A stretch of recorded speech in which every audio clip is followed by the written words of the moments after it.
여러분 안녕하세요. 이재우 사이언스TV의 정희성 강사입니다. 오늘은 지난 시간에 이어서 반발계수에 대해서 좀 더 깊게 이야기해 보도록 하겠습니다. 자, 지난 시간에는 벽에 부딪히는 물질의 반발계수다 라고 했었는데, 자, 이번에는 두 물체 사이에서의 반발계수를 한번 생각해 보도록 하겠습니다. 자, 지난 시간에 봤던 반발계수라는 것은 어떻게 정의되었었나요? 자, 벽에 부딪히기 전에 속도 분의 부딪히고 난 다음에 속도, 즉 반발계수 E다라고 하는 것은 V분의 V-의 절대값을 씌웠었죠.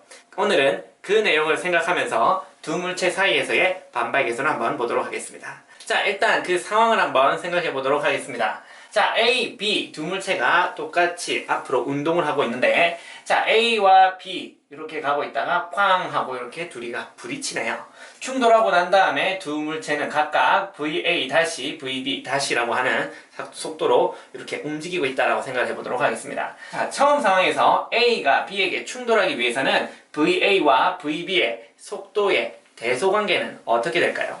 자, 당연히 VA와 VB의 대소관계는 VA가 더 커야지 쫓아가서 꽝 충돌할 수가 있겠죠. 두 물체가 충돌하면서 A와 B의 속도가 각각 달라진다라고 볼 수가 있겠습니다.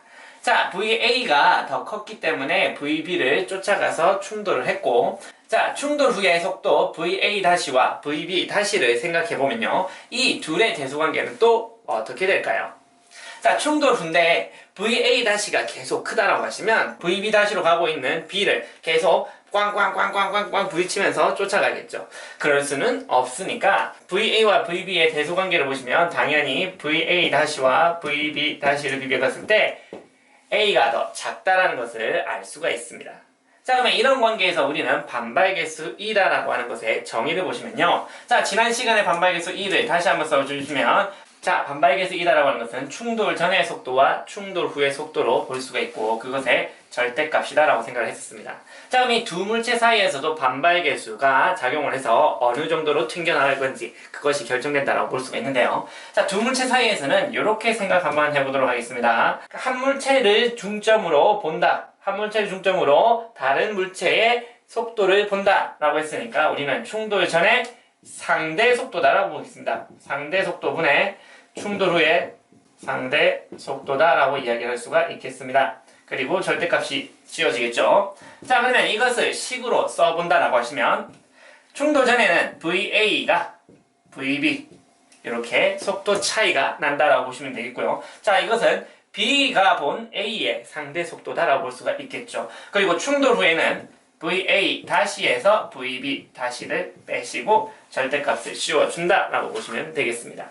자, 그러면 이것의 대소관계에 의해서, 자, VA에서 VB를 뺐습니다. 그런데 VA는 VB보다 훨씬 컸죠. 그래서 큰 수에서 작은 수를 빼니까 분모는 항상 양이 나오겠습니다. 자, 하지만 VA-에서 VB-를 빼고 있는 분자는 작은 것에서 큰 것을 빼고 있으니까 위에 있는 분자는, 자, 0보다 작은 마이너스밖에 나올 수가 없겠죠. 자, 그러니까 안에 있는 것은 플러스와 마이너스가 존재하니까 전체값은 마이너스가 나오실 것이고, 그리고 절대값을 씌웠으니까 양수로 바꾸기 위해서는 마이너스를 달고 나와야 된다라고 생각할 수가 있겠습니다. 자, 그러면 마이너스를 달고 절대값을 벗겨보시면 VA-VB분의 VA-VB 이런 식으로 식이 정리될 수가 있겠습니다. 자, 두 물체 사이에서의 반발계수다라고 하는 것은요, 종종 운동량 보존 법칙과 함께 연립해서 푸는 문제가 많이 등장하고 있습니다. 즉, 어떤 두 물체가 충돌을 했는데 첫 번째로는 운동량 보존 법칙에 의해서 식이 하나 성립을 하고, 또 두 번째로는 반발계수가 얼마다 혹은 탄성 충돌이다 라고 하는 이러한 정의에 의해서 반발계수의 정의의 관계로 식을 또 하나 세울 수가 있겠죠. 그러면 우리가 모르는 속도 혹은 충돌 후의 속도를 찾아낼 수가 있습니다. 자, 다음 내용은요, 사면에서의 충돌을 한번 보도록 하겠습니다. 사면에서의 충돌이다라고 하는 것은 정면으로 충돌하는 것이 아니라 대각선으로 이렇게 튕겨나가는 경우를 한번 생각해 보도록 하겠습니다. 자, 이럴 때 우리는 반발계수를 이용해서 이 물체의 처음 속도와 나중 속도를 비교해 볼 수가 있겠습니다. 자, 그러면 이 물체가 이렇게 부딪혀서 이렇게 튕겨나간다. 들어올 때의 속도를 V, 튕겨나갈 때의 속도를 V-라고 생각을 해보도록 하겠습니다. 자, 그러면 우리는 이 나중속도 V' 에 대해서 한번 찾아볼게요. 자, 이때 전제 조건은 부딪히는 면에 마찰은 작용하지 않는다라고 먼저 생각해 보도록 하겠습니다. 자, 그러면 일단은 이 V다라고 하는 속도 성분을, 처음 속도 성분을 Vx와 Vy로 나눠보고요. 또 튕겨나오는 이 V'다라고 하는 성분을 역시 Vx-와 Vy-로 나눠보도록 하겠습니다. 자, 그런데 이 물체가 충돌을 할 때 서로 공과 벽에 의해서 힘이 서로 전달될 겁니다. 자, 힘이 서로 전달되는데 벽에서는 항상 어느 방향으로만 힘을 줄 수가 있느냐? 벽은 벽의 수직한 방향, 즉 수직 항력의 방향으로만 힘을 전해줄 수가 있습니다.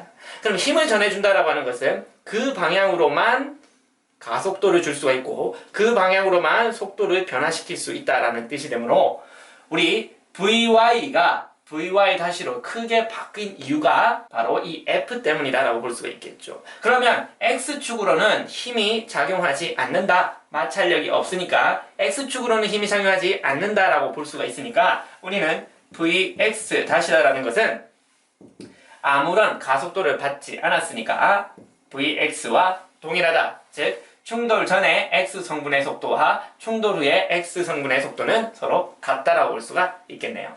자, 그럼 Vy를 보시면요. Vy가 충돌을 할 때 여기에 F 힘을 받아서 튕겨나갔다. 그러면 얘는요. 반발계수 E라고 하는 이러한 반발의 정도로 튕겨나갔다라고 볼 수 있으니까 우리는 이렇게 쓸 수가 있습니다. 나중 속도는요.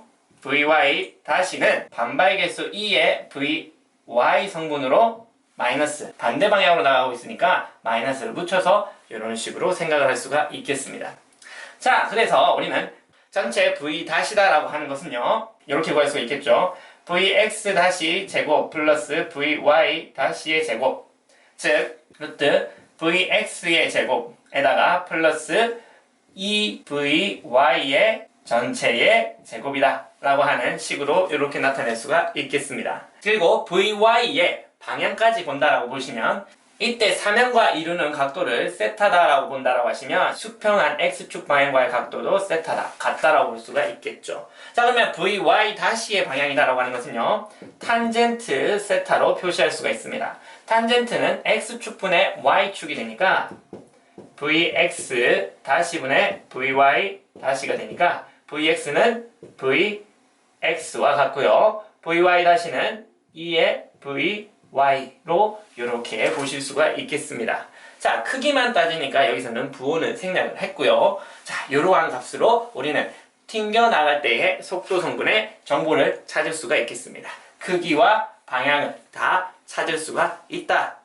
자, 그러면 마찰이 있다라고 하신다면 이때 마찰력까지 생각해야 되니까 마찰력은 수평한 방향으로 힘이 작용하게 되니까 X축 성분의 속도가 달라질 겁니다. 자, 거기까지 계산하면 굉장히 문제가 복잡해지니까 일단은 마찰이 없다라고 하는 문제 유형으로 많이 나올 거고요. 만약에 마찰이 있다라고 하시면 마찰력 방향으로 이 물체가 반대 방향으로 힘을 받기 때문에 X축 방향의 속도가 더 느려질 거다라는 것도 생각해 두셔야 되겠습니다. 자, 오늘의 내용은 여기까지고요. 이제 반발계수에 대해서 많은 이해가 되셨나요? 자, 여러분께 조금이라도 도움이 됐다면 자, 구독과 좋아요 꼭 눌러주시고요. 자, 질문이 조금이라도 있으시면 아래에 주소로 언제든지 연락 주시기 바라겠습니다. 자, 우리는 다음에 더 좋은 내용으로 다시 만나도록 할게요. 자, 그럼 안녕!